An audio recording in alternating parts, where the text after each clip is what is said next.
শুভ সকাল বন্ধুরা, কেমন আছো সবাই? মনির সংসারে আরেকটি নতুন ব্লগে সকলকে স্বাগত জানাই। আজকে দিনটা হচ্ছে শুক্রবার আর এখন ঘড়ির কাঁটায় সকাল 7টা মতো বাজে। এখন থেকেই আজকের ব্লগটি শুরু করলাম। পুরো ব্লগটির সাথে থেকেও আশা করছি তোমাদের বেশ ভালো লাগবে। বিছানা থেকে উঠতেই নিজের হাত দুটোকে আয়নার মতো দেখে ঠাকুর প্রণাম করে নিই। নিজের ভাগ্যে সারাটা দিন কি আছে সেইভাবে আর কি চলবে। যাই হোক, এই তো ঘুম থেকে উঠে নিয়ে মেন দরজায় আগে জল দিয়ে দিলাম। প্রচণ্ড ধুলো থাকে আর তারপর যখন থেকে শুনেছি যে ঘুম থেকে উঠেই দরজার বাইরে হচ্ছে জল দিতে হয়, তখন থেকেই সেই মতো আর কি করে যায়। সংসারে যাতে একটু ভালো হয় সেই আর কি সেই রকমই কাজ করে যায়। আর দেখো, এখন এই তো প্রতিদিনের মতো জলগুলো ভরে নিচ্ছি। অল্প একটু হাঁড়িটাতে জল ছিল, ওটা ফিল্টারে ঢেলে দিলাম, ফিল্টারে জল কম ছিল। আর এই বালতিটাতে অল্প একটু রয়েছে, বালতির জলটা ওই দোকানের ঘরটাতে আর কি দিয়ে দিলাম। ধুলো ধুলো হয়ে যায় তো প্রত্যেক দিন আর এইখানটা ধুই না, কোনো দিন ধুই মাঝে সাঝে, তবে আজকে আর ধুইনি, ওখানটা বাইরেটাতে জল দিয়েছি। তো এখন একটার পর একটা জলগুলো ভরলাম, হাঁড়ি বালতি এগুলো সব। আর এখন এই তো বোতলগুলো সবটা হচ্ছে ভরে নেব। কয়েকটা বোতল রয়েছে, এগুলো সব ভরে নিই। এখন বাইরেই রাখছি, এখন তো অতটাও গরম পড়েনি, হালকা হালকা ঠান্ডা ঠান্ডা আছে। আর দেখো, এখন তো আর কিছু গায়ে দিচ্ছি না চাদর টাদর, সেই জন্য জানলাগুলো অতটা খুলছি না। সকাল সকাল একটু মনে হচ্ছে পরে খুলবো। জল টলগুলো ভরে নিলাম, তারপর হচ্ছে দেখো জানলাটা এখন খুলেছি। আর প্রতিদিনের সারাদিনের একটা সাধারণ গৃহিণীর এই চার দেওয়ালের মধ্যে যে সমস্ত কাজ থাকে সেগুলোই তোমাদের সাথে শেয়ার করি, যাতে একটু নিজের মনটাও তাতে কিন্তু ভালো লাগে। আর নিজেকে অনেকটা কিন্তু এতে ব্যস্ত রাখতে পেরেছি, কারণ দেখো এই সংসারের কাজ সাথে সাথে ভিডিও করা, আর তার সাথে এই যে ভিডিও যে করছি সন্ধ্যাবেলা করে যখন ফাঁকা সময় পাই, এডিট ভয়েস এগুলো নিয়ে কিন্তু নিজেকে অনেকটা ব্যস্ত রাখতে পেরেছি। এতে করে কিন্তু কারোর সাথে যদি কারোর সাথে কথা বলার ইচ্ছাও না থাকে, তাহলে যেচে কিন্তু কারোর সাথে কথা বলারও দরকার পড়ে না, নিজের কাজ নিয়ে ব্যস্ত থাকি।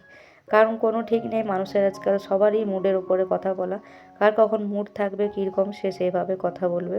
আর দেখো এই সময় হচ্ছে এই তো একটু আগে মেয়ে ছেলে উঠলো, ওরা দু ভাই বোনে হচ্ছে চা খেলো, আর একটু চা পড়ে গেছিলো, তো সেটাই হচ্ছে মুছে নিয়েছি। আর ঘর ঝাঁট দেওয়া বিছানা ঝাড়া এগুলো হয়ে গেছে। আর এখন এই তো বাসনগুলো ধুয়ে নিচ্ছি, কালকের ভাতের হাঁড়িটাও ছিল, ওটাও হচ্ছে ধুয়ে নিলাম। আর তারপর ঘরটা মুছে আর হচ্ছে স্নানটা সেরে নিয়েছি। আজকেও জামা কাপড় তেমন খুব একটা ছিল না, কয়েকটাই জামা কাপড় ছিল, তো সেগুলো এই পাশে মেলে দিয়েছি। আর এখন ঠাকুর ঘরে পুজোটা কমপ্লিট করে এই যে তুলসী গাছে আর কি টবটাতে জল দিয়ে দিলাম। তারপর হচ্ছে চলো এখন যাব, তারপর নিচেতে প্রতিদিনের রান্না বান্না এসবগুলো আছে তো করতে হবে। সকাল সকাল যদি তুলসী গাছে জল দেওয়া হয় তাহলে কিন্তু বেশ ভালো হয়।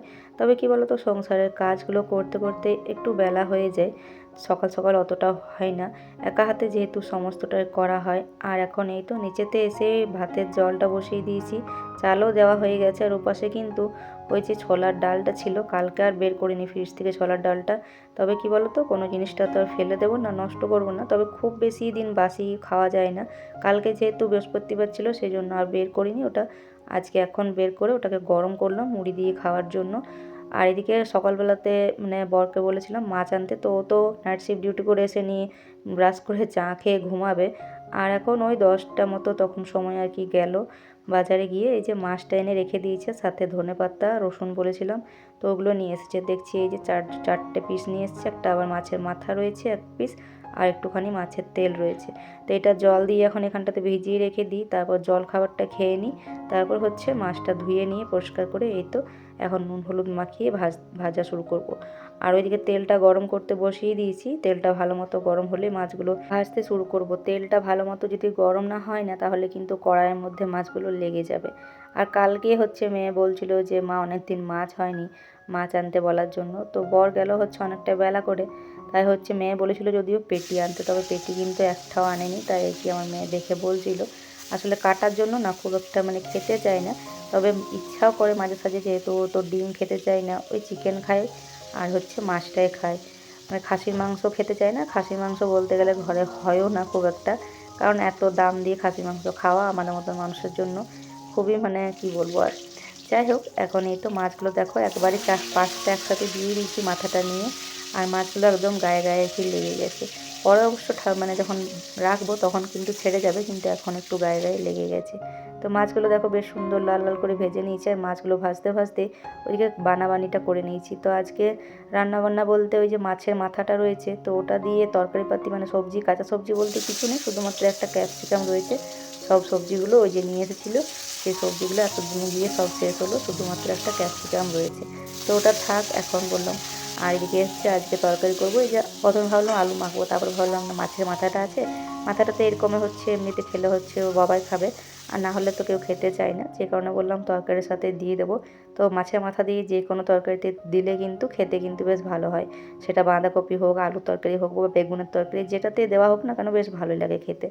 তো তাই আর কি দেখো ছোটো ছোটো করে আলুগুলো বানিয়ে নিয়েছি। আর টমেটোটা না মানে কি বলবো, একটু খোসাটা খুব মোটা মতো, যাতে করে আর কি ভালো মতো গলছেই না টমেটোটা। তো তরকারিটা তো মাছের মাথা দিয়ে হয়ে গেল, ওটা বেশ আলু পেঁয়াজের তরকারি করলাম, নামিয়ে দিয়েছি। আর এদিকে এখন মাছের ঝোলটা রান্না করছি। টমেটোগুলো যদি আগে জানতাম যে খোসাটা মানে এরকমটা হবে, তাড়াতাড়ি করে গলবে না, তাহলে পেস্ট করে নিতাম মশলাটার সাথেই। একদমই গলতে চাইছে না, অনেক মানে টাইম নিয়ে আর কি টমেটোটা গললো, আর না গললে না দেখতে ভালো লাগে না, ওই গোটা গোটা টমেটোগুলো দেখা যায়। আর দেখো মাছের ঝোলটা হচ্ছে এই যে হয়ে গেছে রেডি। এদিকে ছেলে মেয়েকে জিজ্ঞেস করলাম যে ওরা ঝোলের মাছ খাবে না ভাজা, তো দুজনেই বলছে ভাজা মাছ খাবে, যে কারণে এই তো 2 পিস মাছ মাত্র ঝোলে দিচ্ছি। ঝোল খাবে কিন্তু ঝোলের মাছ খাবে না, ভাজা মাছ খাবে। তো আমাদের দুজনেরই 2 পিস মাছ আর কি দিলাম ঝোলে। তো চলো ঝোলটা ওইদিকে ধনেপাতা দিয়ে হয়ে গেল রেডি, আর তরকারিটা এই যে ঢাকা দিয়ে হচ্ছে রেখে দিয়েছি। 2 পিস মাছ ওদের 2 ভাই বোনের। আর ওপাশে হচ্ছে অল্প একটু মাছের তেল এনেছিল, তোমরা তো দেখেইছো, তেলটা খুব ভালো মতো পরিষ্কার করে ধুয়ে নিয়েছি, একেবারে মানে যেটুকু বাদ দেওয়া সবটা বাদ দিয়ে অল্প একটু মতো রেখেছি, যাতে একটু তেল তেল মতো থাকে সেটা। তো দেখো তেলটা আমি তো মাছের তেল দিয়ে মানে ভাজি, আলু ভাজি বা পেঁয়াজ ভাজি, তবে পেঁয়াজই ভাজবো, যেহেতু আজকে শুক্রবার, আর তার সাথে হচ্ছে পেঁয়াজগুলো নষ্ট হয়ে যাবে, অনেক পেঁয়াজ রয়েছে, তাই আর কি আলু আর ভাজছি না। আর রাত্রেবেলা করে হচ্ছে আলু ভাজা করতে হবে, কারণ এই তরকারি দিয়ে তো দুপুরবেলায় খাওয়া হবে, আর রাত্রেবেলা রুটি খাওয়ার জন্য তখন আলু ভাজা করতে হবে, যে কারণে পেঁয়াজ দিয়ে মাছের তেলটা ভেজে নিয়েছি। আর এটা খেতে কিন্তু দারুণ হয়েছিল, আগে আগে আরেকদিন করেছিলাম, সেদিনও ভালো হয়েছিল, আর আজকেও বেশ ভালো হয়েছিল, তেতো কিন্তু একদমই ছিল না। তো রান্না বান্না তো হয়ে গেল, আর এই পাশে হচ্ছে বেশ কিছু বাসন ছিল, অনেকগুলোই বাসন ছিল আজকে জানো তো। তো সবটা ধুয়ে নিয়েছি, আর এখন গ্যাসটাকে বললাম কি, মাছ যখন ভাজা হয় তখন দেখবে তেলগুলো চারিদিকে হচ্ছে ছিটে যায়, যে কারণে একটু মানে গ্যাসটা বেশি নোংরা হয়। তো আজকে ভাবলাম একটুখানি ধুয়ে দিই, রান্নাবান্নাগুলো একটু ভেতর দিক করে রেখে দিয়েছি যাতে জল না পড়ে। আর এখন এটাকে একটু সাবান দিয়ে ভালো মতো গুলিয়ে আর ধুয়ে নিচ্ছি। আসলে চিমনি তো নেই, আর চিমনি ছাড়াও হচ্ছে রান্নাঘরটা বেশি যাতে তেল চিট না হয়, তাই মাঝের মধ্যে হচ্ছে এভাবে একটু সাবান দিয়ে সার্ফ দিয়ে যা পাই হাতের কাছে সেটা দিয়ে হচ্ছে ভালো মতো ধুয়ে নিই, তাতে করে খুব বেশি চিট চিট টাইপের হয় না, আর গ্যাসটাও দেখবে সুন্দর পরিষ্কার থাকে। এমনিতে তো প্রত্যেক দিন মোছা হয়, কিন্তু যেদিন বেশি মানে দেখি মাছ টাছ হলে আর কি, সেদিন ধুয়ে নিলে একটু ভালো হয়। আর দেখো সুন্দর করে হচ্ছে ধুয়ে তারপর আবার একবার মুছে নিয়েছি, আর বেশ সুন্দর কিন্তু হয়ে গেছে। এইভাবে কিন্তু রান্নাঘরটাকে আমি পরিষ্কার রাখি, যেহেতু না আছে চিমনি না আছে ফ্যান। যাই হোক চলো, এখন এই পাশে কাজ হয়ে গেল, চলে এসেছিলাম ছাদে জামা কাপড়গুলো নিতে, কারণ সকালে সেই জামা কাপড়গুলো মিলেছি, বেশ ভালো মতো শুকিয়ে গেছে। তো জামা কাপড়গুলো হচ্ছে রেখে নিয়ে এখন একটুখানি এখানটাতে বসবো। মাঝের মধ্যে দেখবে একটু একা একা বসতে বেশ ভালো লাগে, মানে নিজেকে একটু সময় দেওয়া আর কি। সব সময় না ওই যে চেঁচামেচি কথাবার্তা এগুলো ভালো লাগে না, মাঝে মাঝে মনে হয় একটু একা কথা বসে থাকি। তো বেশ কিছুক্ষণ এখানে চুপচাপ বসেছিলাম, আর তারপর এই তো বর আসলো, স্নান টান করলো। ছেলে তো অনেকক্ষণ আগেই এসেছে পরীক্ষা দিয়ে, আজকে ওর লাস্ট পরীক্ষা ছিল। আর এখন এই তো খেতে বসে পরীক্ষা মানে হলে অনেক যে কিছু হয়েছে আর কি, সেগুলো নিয়ে কথাবার্তা গল্প করছি, আর খাওয়া দাওয়া চলছে সাথে। আর মেয়ের তো খাওয়া হয়ে গেছে আগেই, ওর খাওয়ার সময় ওর মাছটা আবার বেছে দিয়েছিলাম, তো আগে অনেক আগেই খাওয়া হয়ে গেছে। আর যে সমস্ত বন্ধুরা আমার ভিডিওটি দেখছো, দেখার সাথে সাথেই বলবো একটা লাইক করে দিতে, নতুন বন্ধু হয়ে থাকলে অবশ্যই করে চ্যানেলটিকে সাবস্ক্রাইব করে দিও। আর হ্যাঁ, ছোট্ট একটা কমেন্টের মাধ্যমে জানিও যে তোমাদের ভিডিও কেমন লাগলো বা কে কোথা থেকে দেখছো।